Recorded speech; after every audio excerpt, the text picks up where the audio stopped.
les années 80. Donc, sur la Belgique, on est resté 3. Et qu'est-ce qu'il nous disait? Si vous vous lancez dans la da'wa, revoyez toujours vos intentions. Je donne un exemple, pourquoi? Au début de faire Doros, t'as personne. Il m'est arrivé de venir faire Dars dans les années 80, Wallah, et personne devant moi. Je venais avec mes feuilles, j'attendais. L'imam, il était gêné, il disait aux gens qu'il y a Dars pour Shabab en français. Il se levait, il n'était pas habitué, c'était les années 80. Wallah, je restais seul, j'attendais. Après un quart d'heure, je pliais les feuilles, je rentrais à la maison. Le cheikh me disait combien? Je dis personne. Il me disait alhamdoulilah. T'es resté? Je dis ouais, je suis resté shahal, un quart d'heure. Taqillah. Tu devais rester combien normalement? 1 heure, il fallait rester 1 heure. À l'âge, peut-être qu'après une demi-heure, il serait venu. T'as perdu des hasanats. J'avais 18 ans à peu près. Et puis, déjà là, j'ai dû travailler mon intention. À l'âge, vous savez pourquoi? Parce que dès qu'après quelques semaines, j'ai eu 2 personnes devant moi, je vous dis la vérité, Wallah, j'ai râlé. J'étais à l'intérieur. Là, je me dis combien de fada, combien de ceci, pour qu'il y a 2. Et encore les 2, après un quart d'heure, c'est comme s'ils m'ont dit, tu sais, ils sont levés, ils sont partis. Alors je me suis retrouvé tout seul. Cheikh m'a dit, qu'est-ce que tu as fait? Je dis, Wallah, les 2, ils ont harab après un quart d'heure. Qu'est-ce que tu as fait de nous? Je dis, j'ai attendu, je sais pas. Il me dit non, il fallait rester. Ou bien il fallait essayer de discuter avec eux. Moi, je pense, tu viens, tu parles, au revoir. Tchouf, subhanallah. Chaque fois, jusqu'au jour où c'est l'inverse. C'est que tu arrives et il y a plein de monde. Et vas-y. La shaitan, il vient. Ah, il te fait purée, t'es un bon, toi. Ah, tu te mets d'un coup 100 types. Ah, purée, t'es fort. Il suffit 2, 3, ils viennent chez toi. Oh, puis, machallah, la conférence. Hein, Allah, puis elle m'a touché mon cœur. Shaitan, il vient et dit, je t'avais dit que t'es un fort, toi. Hein, puisque toi, je ne crois pas qu'il y a un. T'es là, tu gonfles. Non, mon ami. Je n'oublierai jamais des fois, Allah, chéri, il venait et dit, toi, pas de doros pendant 1 mois. Vous ne comprenez pas? Pourquoi? Chéri, pourquoi? Et comme ça, tu vas être éduqué. Reste à la maison. Et tu passes comme d'habitude à la maison pour réciter l'abiyat et tout, ce qu'on faisait tout en ce temps-là en poésie. Wallah, qu'Allah les récompense. Ils nous ont éduqués.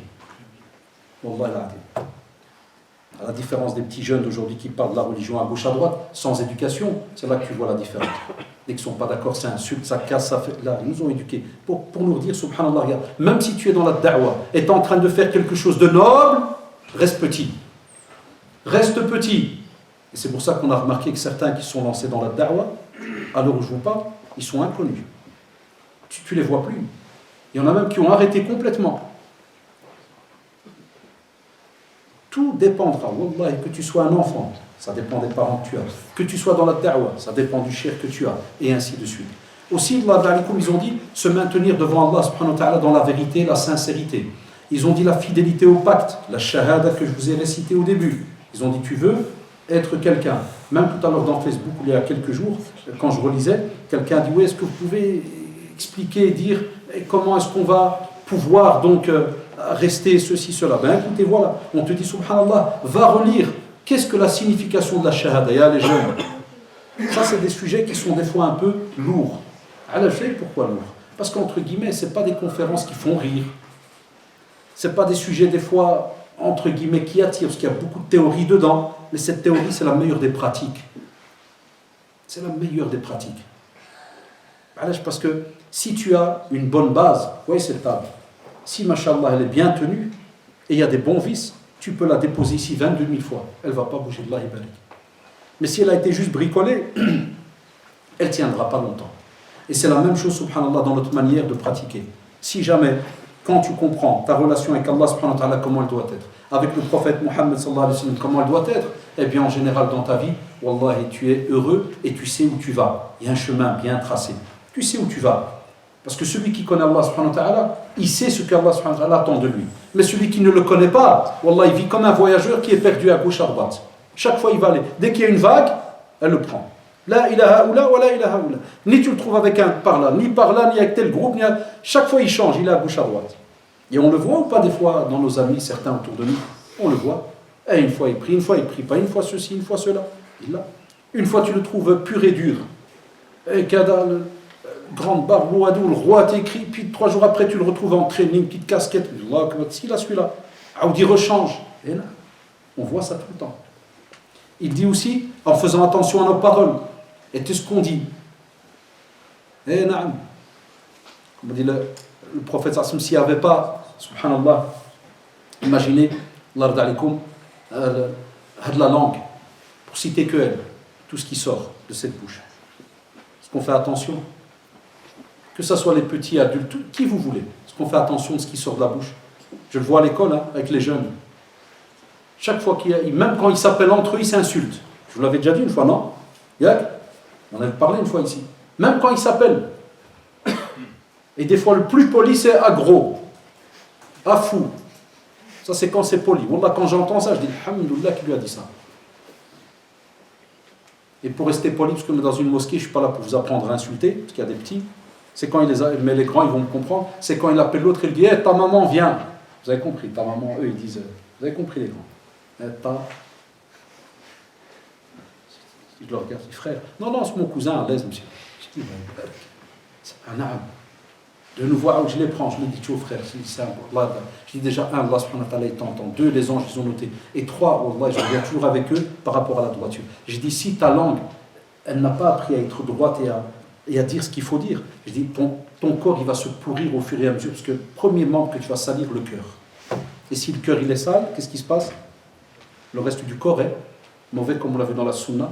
C'est que si le cœur est touché, le reste du corps, il y a shabab. Soit il est bien, le reste du corps est bon, soit il est mauvais, le reste du corps est mauvais. Vous n'avez pas le choix.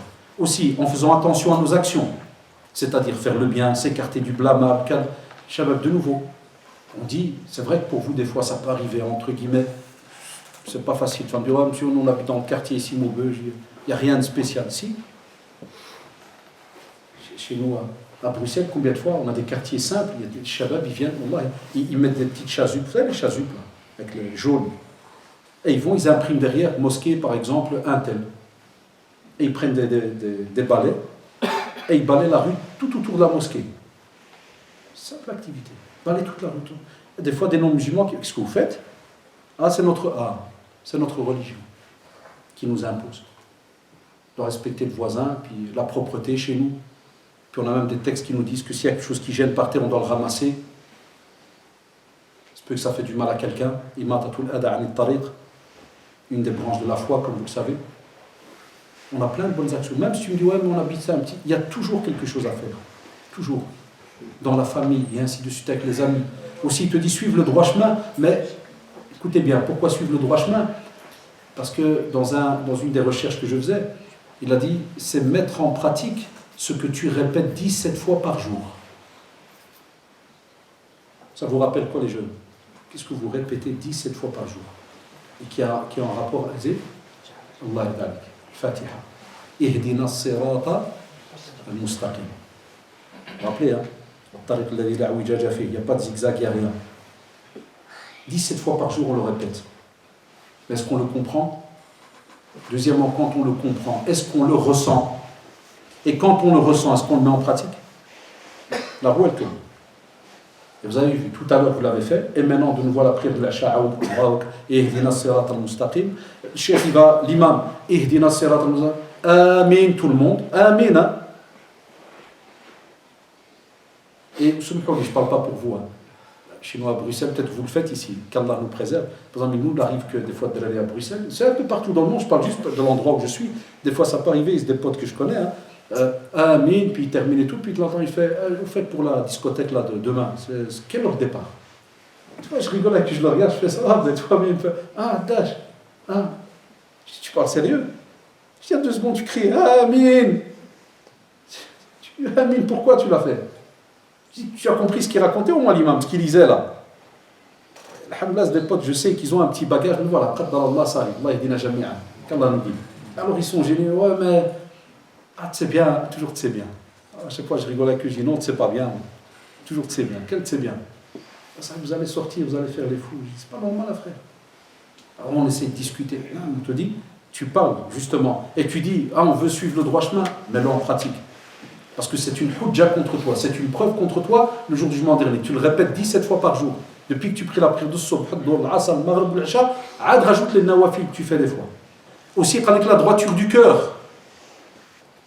Comme on l'a dit il y a quelques secondes, ce morceau de chair, là, que soit s'il est bien travaillé comme il se doit, le corps est bon. S'il n'est pas travaillé comme il se doit, le corps est mauvais. Eh bien, on te dit la droiture du cœur. Et ça, je crois que maintenant que vous me connaissez, vous l'avez entendu à chaque conférence. Et le mois passé, parce que j'ai une bonne mémoire, je l'ai dit aussi. Qu'est-ce que je vous dis? Une des choses qui, subhanallah, fait que le cœur il reste connecté à Allah subhanahu wa ta'ala, c'est la lecture du Coran tous les jours. Je ne vous ai pas dit une fois par semaine. Wallahi, tous les jours avant de dormir, minimum, une page. Tu as une pause, mets ton Walkman. Alors nous on appelait ça Walkman, mets ton casque, ou ton smartphone, mets ton casque. Fais passer une petite sourate. C'est simple. Tu veux qu'un corps il soit bon, c'est la sunna du prophète sallallahu alayhi wa sallam. Là, yantiqu anil hawa. Parle pas comme ça juste pour parler ou remplir le temps. Abadan. Sallallahu alayhi wa sallam. S'il te dit que ce cœur, s'il n'est pas travaillé comme il se doit, c'est bon. Et là, de nouveau, les parents doivent intervenir. Et vous, les jeunes, maintenant, quand vous faites tout votre possible pour essayer de ne pas salir ce cœur, parce que comme on voit avec d'autres textes, c'est aussi chaque fois des taches qui viennent dessus. Et au plus il y a de taches noires par rapport aux mauvaises actions, au plus il devient noir. Et dès qu'il est noir, la dernière étape, c'est quoi? Il est cadenassé. Il y a comme un qfel dessus. Et s'il est cadenassé, ça sous-entend que même le message divin, il n'entre plus. Parole prophétique, elle n'entre plus. Les conseils, il est barricadé.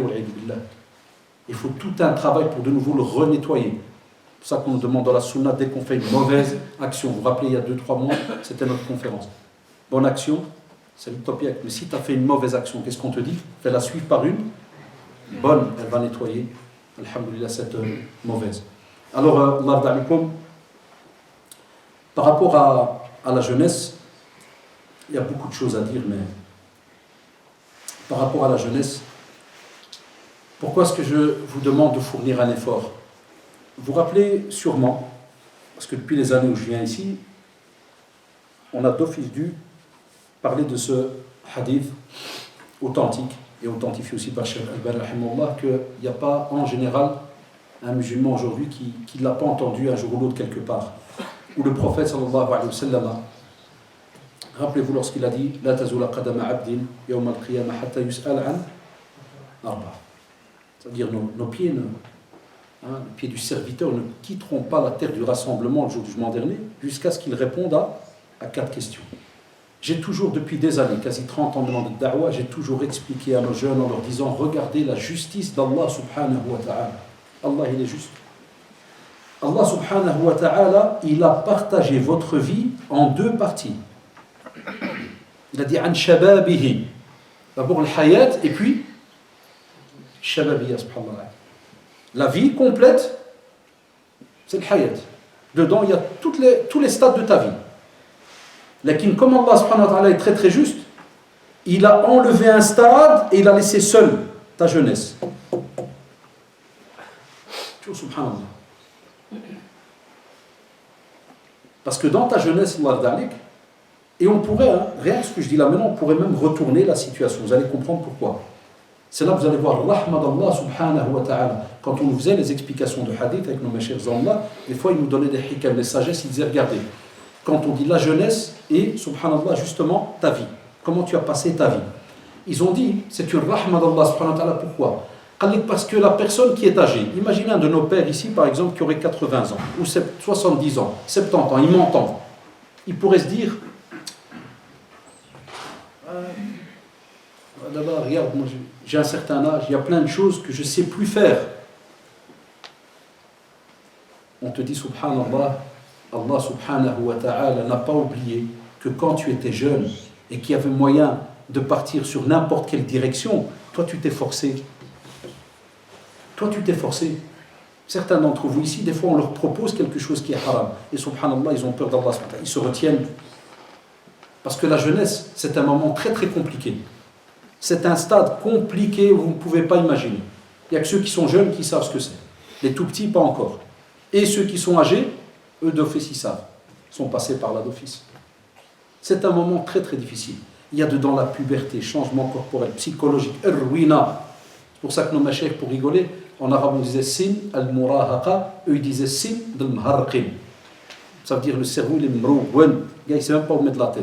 C'est pour ça que tu as des jeunes, ils viennent chez toi, du jour au lendemain, je ne crois pas qu'il y a Dieu, ou là j'en ai marre de ma vie. Et le type, tu le regardes, le type il a une maison, 4 chambres, dans sa chambre, c'est la taille d'une villa, sa chambre, il a un lit, bazar, tu dis j'en ai marre de la live. J'en ai marre de la live, frère. Viens voir les cousins de Jebel, tu vas voir la live, la vraie. Toi, en vérité, tu n'es même pas dans la vie, là, dans le luxe. Mais il ne peut pas imaginer parce qu'il n'a pas goûté l'autre côté. Enfin donc, subhanallah, il fournit un effort, il se bat, il avance. Ça, c'est la jeunesse. Pour qu'il arrive à quel âge? Un âge adulte où il y a plein de choses qu'il ne sera pas faire. Par exemple, ya shabab, ça peut arriver. Et encore des fois, je dis des choses et pas que je ne suis pas convaincu, mais c'est parce que aujourd'hui, nos parents, jazaahumullah, ils nous montrent wallah, le contraire des fois de ce que nous on dit. Vous savez pourquoi? Écoutez-moi bien.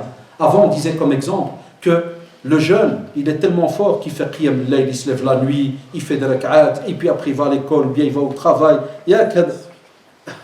On n'ose plus donner cet exemple, parce qu'on n'a plus de jeunes qui font quasi, quand je dis plus, vous avez compris, c'est une grosse majorité. Ils ne se lèvent plus la nuit pour prier. Et qui se lèvent? Un autre style de jeunes, qu'on appelle comment? Les vieux. C'est vrai, frère. Oh bah. Aujourd'hui, on a un style de jeunes, c'est qui? C'est eux. Les parents, vous pouvez les regarder.